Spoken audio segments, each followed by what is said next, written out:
आज ही डाउनलोड करें Skymet mobile app, पूछे मौसम का हाल अपनी पसंदीदा भाषा में और रहे बाकियों से एक कदम आगे। नमस्ते दोस्तों, स्काईमेट वेदर में आप सभी का बहुत बहुत स्वागत है। मेरा नाम महेश फलावत है। आज 18 जुलाई हो गई है और आपने देखा होगा कि पिछले 2-3 दिनों से उत्तर भारत पूरी तरह शुष्क बना हुआ है। गर्मी काफी ज्यादा बढ़ गई है, उमस परेशान कर रही है। हालांकि 1-2 जगह पर बारिश हुई है, लेकिन जो बारिश है वो सबसे ज्यादा गुजरात में, मध्य प्रदेश के दक्षिणी इलाकों में, महाराष्ट्र, तेलंगाना और पश्चिमी तट पर अच्छी बारिश हो रही है। अब वेदर सिस्टम क्या है और क्या आगे बनने वाले हैं, इसके बारे में डिस्कस करने वाले हम। अब देखिए, लो प्रेशर एरिया गुजरात के ऊपर बना हुआ है और एक नया लो प्रेशर एरिया जो ऐसा लग रहा है कि कल तक ही यहाँ पर बन जाएगा, यानी कि 19 तारीख को ये बंगाल की खाड़ी में बनेगा और ये आगे बढ़ेगा। तो इसका जो असर है वो ऐसा लग रहा है कि ये जो वेदर सिस्टम है ये इस तरह से आगे आएगा। एक मिनट, यहाँ पर आएगा, इधर आएगा, ऐसे ऐसे जा सकता है। इसका जो रूट है वो इस तरह से दिखाई दे रहा है आपको, यानी मध्य भारत होकर ही उड़ीसा के दक्षिण से होकर के और छत्तीसगढ़ के पास से आप विदर्भ, दक्षिणी मध्य प्रदेश और गुजरात की तरफ या फिर राजस्थान की तरफ ये जाने की संभावना इसकी दिखाई दे रही है। जैसे जैसे आगे बढ़ेगा इसके बारे में हम लोग आपको बताते रहेंगे, डिस्कस करते रहेंगे इसमें क्या मतलब ये बनने वाला है, किस तरह से बनेगा। तो एक मिनट, यस, ये मिट नहीं रहा है, यस ये मिट गया। तो इस तरह से ये वेदर सिस्टम आगे अब चलता रहेगा। तो इसका असर मध्य भारत में लगातार बनेगा और आपको मालूम है कि जुलाई और अगस्त में जो लो प्रेशर एरिया आप अक्सर बना करते हैं बंगाल की खाड़ी में, मध्य बंगाल की खाड़ी में बनते हैं और वो पश्चिम और उत्तर पश्चिम दिशा में आगे की तरफ बढ़ते हैं, पश्चिम उत्तर पश्चिम की दिशा में। और पहले जो बनते थे वो इस तरह से आगे बढ़ते थे, सीधा उत्तर भारत की तरफ जाते थे। ये 10 साल पहले की बात है, लेकिन क्लाइमेट चेंज के कारण इनका जो रूट है वो थोड़ा सा नीचे आ गया है और इसीलिए जो गंगा के मैदानी क्षेत्र हैं वो बारिश कम देख पा रहे हैं। यही एक बहुत बड़ा कारण है। लेकिन क्या होता है कि ये लो प्रेशर एरिया था, इसने ट्रफ को नीचे खींचा हुआ था। जैसे ही ये लो प्रेशर एरिया 19 तारीख तक यहाँ पहुंच जाएगा, यानी कि यहाँ पहुंच करके खत्म हो जाएगा और ये नया बनने में टाइम लगेगा, यहाँ तक आएगा। तो क्या होगा, ये जो ट्रफ जो इस लो प्रेशर एरिया ने नीचे खींची हुई है ये छूट जाएगी और ये ऊपर की तरफ चली जाएगी। तो 19-20 तारीख से उत्तर भारत में बारिश की गतिविधियां बढ़ सकती है। तो ये अच्छी बात है कि जो ट्रफ है उसको इसने खींचा हुआ था, ये ट्रफ को जब छोड़ेगा यानी हटेगा तो ट्रफ इससे छूट करके ऊपर आएगी और उत्तर भारत के गंगा के मैदानी क्षेत्रों में बारिश की गतिविधियां बढ़ जाएंगी। अगला लो प्रेशर एरिया जब आगे की तरफ बढ़ेगा फिर वो धीरे धीरे ट्रफ को खींचेगा, लेकिन वो 20-21 तारीख के बाद ही यहाँ पर खींच पाएगा। तो तब तक के लिए उत्तर भारत में बारिश की गतिविधियां बढ़ जाएंगी। तो ये एक बहुत बड़ा डेवलपमेंट होता है कि जब कोई बड़ा वेदर सिस्टम आता है तो वो छोटे वेदर सिस्टम को, ट्रफ वगैरह को नीचे खींच लेता है, अपने पास खींच लेता है।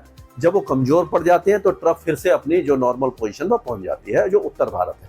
तो अब क्या होगा कि गिलगिट बाल्टिस्तान, मुजफ्फराबाद, लद्दाख और जम्मू कश्मीर, यहाँ पर बारिश की गतिविधियां ना के बराबर होंगी। हिमाचल प्रदेश में बहुत हल्की बारिश होगी। उत्तराखंड में बारिश की गतिविधियां अगले 2-3 दिनों तक लगातार जारी रहने वाली है।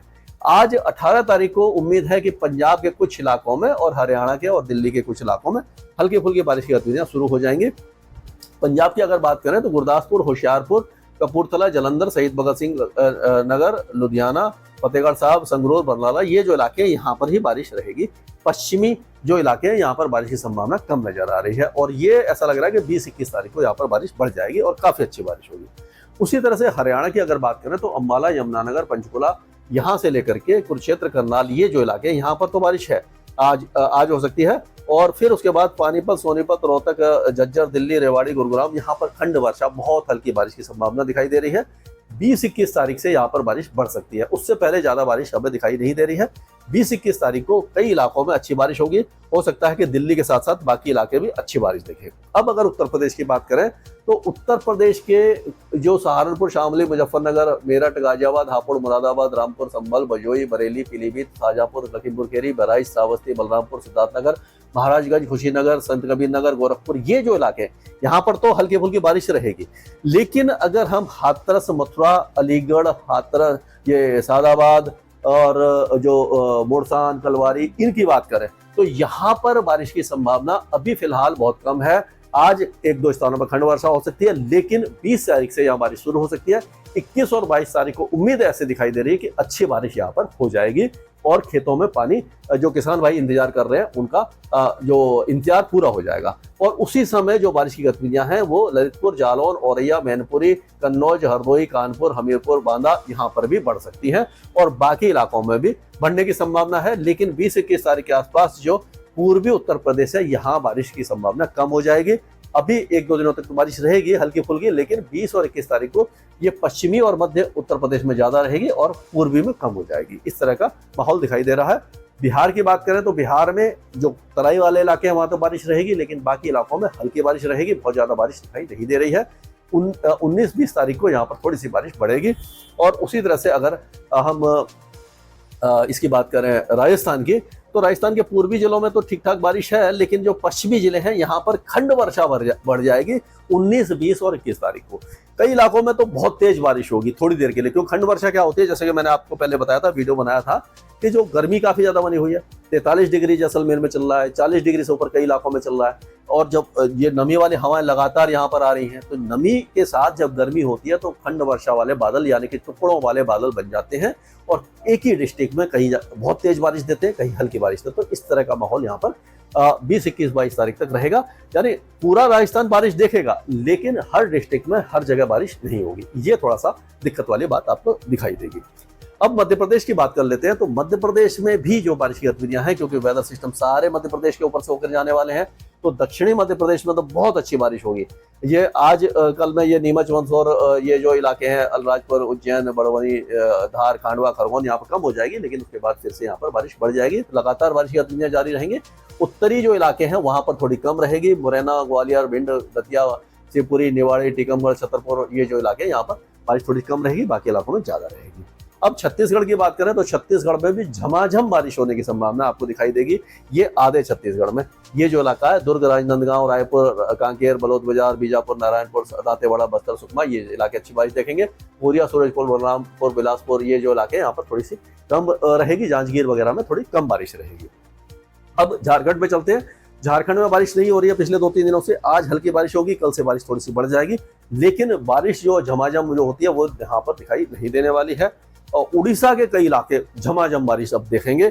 यहाँ भुवनेश्वर, नयागढ़, बौद्ध, अंगुल, सुवर्णपुर, बारागढ़, नवापाड़ा, पालानगीर, कालाहांडी, नवरंगपुर, रायगढ़, ये जो इलाके अच्छी बारिश देखेंगे। सुंदरगढ़ और जसगुड़ा वगैरह, देवगढ़, गंजनगढ़, मयूरभंज, बालासुर, भद्रक, यहाँ पर लाइट टू मॉडरेट रेन आपको दिखाई देने वाली है। गुजरात की बात करें तो गुजरात में लगातार बारिश हो रही है, मूसलाधार बारिश हो रही है। तो ये ऐसा लग रहा है कि 20-21 तारीख को बारिश की गतिविधियां केवल पूर्वी गुजरात में रह जाएंगी और उस समय यहाँ पर बारिश की गतिविधियां कम हो जाएंगी। लेकिन चिंता वाली बात नहीं है कि वेदर सिस्टम फिर आएगा, उसके बाद बारिश फिर बढ़ जाएगी। अभी फिलहाल मान के चलिए कि आजकल तो अच्छी बारिश है, उसके बाद 20-21 तारीख को रण ऑफ कच्छ और जो सौराष्ट्र कच्छ है यहाँ बारिश कम हो जाएगी। महाराष्ट्र में लगातार बारिश की गतिविधियां जारी रहने की संभावना है। मूसलाधार बारिश होगी। उत्तरी मध्य महाराष्ट्र, मराठवाड़ा, विदर्भ और जो पश्चिमी तट है यहाँ पर बढ़िया बारिश की संभावना लगातार बनी हुई है। कई इलाकों में जलभराव हो सकता है, मौसम सुहावना हो जाएगा। गंगे पश्चिम बंगाल में 2 दिनों के बाद बारिश बढ़ेगी, लेकिन भारी बारिश नहीं होगी। उत्तरी पश्चिम बंगाल में हल्की से मध्यम बारिश जारी रहेगी। और पूर्वोत्तर राज्यों में बहुत ज्यादा भारी बारिश तो नहीं है, लेकिन लाइट रेन जो उत्तरी इलाके हैं यहाँ पर रहेगी। और ये मेघालय, नागालैंड, मणिपुर, मिजोरम, त्रिपुरा, यहाँ पर हल्की बारिश आपको दिखाई देगी। कर्नाटक में जो बारिश की गतिविधियां हैं वो कोस्टल कर्नाटक में बहुत ज्यादा होगी। अंदरूनी कर्नाटक में लाइट टू मॉडरेट रेन ही दिखाई देगी आपको। तेलंगाना के ज्यादातर इलाके भारी बारिश देगी। एक के बाद एक वेदर सिस्टम तेलंगाना को कम से कम अगले 4-5 दिनों तक भिगाते रहेंगे, बारिश देते रहेंगे। आदिलाबाद, निर्मल, निजामाबाद, कामारेड्डी, रंगारेड्डी, कामारेड्डी, संगारेड्डी और ये अपना महबूब नगर, वारंगल, खम्मम और ये जो आपका हैदराबाद है, नालगोंडा है, यहाँ पर बहुत अच्छी बारिश की संभावना हमें दिखाई दे रही है। और कोस्टल जो एरिया है आंध्र प्रदेश का, यहाँ पर बहुत अच्छी बारिश है, मूसलाधार बारिश हो सकती है अगले 2 दिनों के दौरान। लेकिन जो रायलसीमा है यहाँ थोड़ी कम बारिश होगी। तमिलनाडु के कोस्टल एरियाज में हल्की फुल्की खंड वर्षा हो जाएगी। नीलगिरी हिल्स में ज्यादा बारिश होगी। केरल में अच्छी बारिश की गतिविधियां लगातार जारी रहने की संभावना है। लक्षद्वीप और अंडमान और निकोबार द्वीप समूह में मॉडरेट शावर्स कई इलाकों में रहेंगे। यानी अब पूरा भारत फिर से बारिश देखेगा। उत्तर भारत में 2 दिन के इंतजार के बाद बारिश की गतिविधियां काफी अच्छी हो सकती है। स्काईमेट वेदर में अभी के लिए इतना ही। मौसम से जुड़ी सटीक जानकारी और खबरों के लिए हमारे YouTube चैनल को सब्सक्राइब करें और बेल आइकन दबाकर हर खबर पर रखें नजर।